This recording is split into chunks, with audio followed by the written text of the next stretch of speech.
മൂവാറ്റുപുഴയിൽ മോഷണക്കേസിൽ പ്രതിയെന്ന് സംശയിച്ച് യുവാവിന് പോലീസിന്റെ ക്രൂരമർദ്ദനം. പെരുമ്പല്ലൂർ സ്വദേശി അമൽ ആന്റണിക്കാണ് ചെയ്യാത്ത കുറ്റത്തിന് മർദ്ദനമേറ്റത്. കടയിൽ നിന്ന് ബാറ്ററി മോഷ്ടിച്ചുവെന്ന പരാതിയിലാണ് അമലിനെ ആളുമാറി കസ്റ്റഡിയിലെടുത്ത് മർദ്ദിച്ചത്.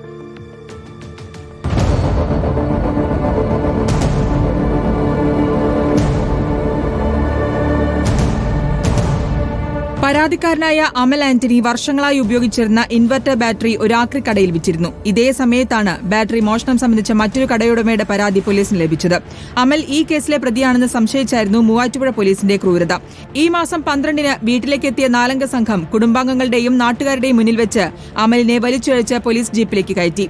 പിന്നാലെ പെരുമ്പല്ലൂരിലെ വീട് മുതൽ മൂവാറ്റുപുഴ സ്റ്റേഷൻ വരെ വാഹനത്തിൽ വെച്ച് മർദ്ദിച്ചുവെന്നാണ് പരാതി. താൻ മോഷ്ടിച്ചിട്ടില്ലെന്ന് അമൽ കരഞ്ഞു പറഞ്ഞിട്ടും പോലീസുകാർ മർദ്ദനം തുടർന്നു. വാഹനത്തിനുള്ളിൽ ഇരുത്തിക്കൊണ്ടാണ് എന്റെ കൈ ഒരു പോലീസ് ഉദ്യോഗസ്ഥൻ കൈ പിടിക്കുകയും കുനിച്ചു നിർത്തിയിട്ട് അവര് മുതുകിനിട്ടും കഴുത്തിന്റെ ബാക്കിലുമാണ് എനിക്ക് മർദ്ദനമേറ്റത്. പിന്നീട് അമൽ പ്രതിയല്ലെന്ന് കണ്ടെത്തിയതോടെ വിട്ടയച്ചു. കഴുത്തിനും നട്ടലിനും ഗുരുതരമായി പരിക്കേറ്റ അമൽ വിദഗ്ധ ചികിത്സ തേടിയിട്ടുണ്ട്. ചെയ്യാത്ത കുറ്റത്തിന് തന്നെ മർദ്ദിച്ച പോലീസുകാർക്കെതിരെ നടപടി വേണമെന്നാവശ്യപ്പെട്ട് അമൽ നൽകിയ പരാതിയിൽ റൂറൽ SP അന്വേഷണത്തിന് നിർദ്ദേശം നൽകിയിട്ടുണ്ട്. മൂവാറ്റുപുഴ ഡിവൈഎസ്പിയോട് അന്വേഷിച്ച് റിപ്പോർട്ട് നൽകാനാണ് നിർദ്ദേശം. ഡിവൈഎസ്പി വൈകാതെ പരാതിക്കാരന്റെയും ആരോപണ വിധേയരായ പോലീസുകാരുടെയും മൊഴിയെടുക്കും. ഇതിനുശേഷം റൂറൽ SPക്ക് നൽകുന്ന റിപ്പോർട്ടിന്റെ അടിസ്ഥാനത്തിലാകും പോലീസുകാർക്കെതിരെ നടപടി. റിപ്പോർട്ടർ, കൊച്ചി.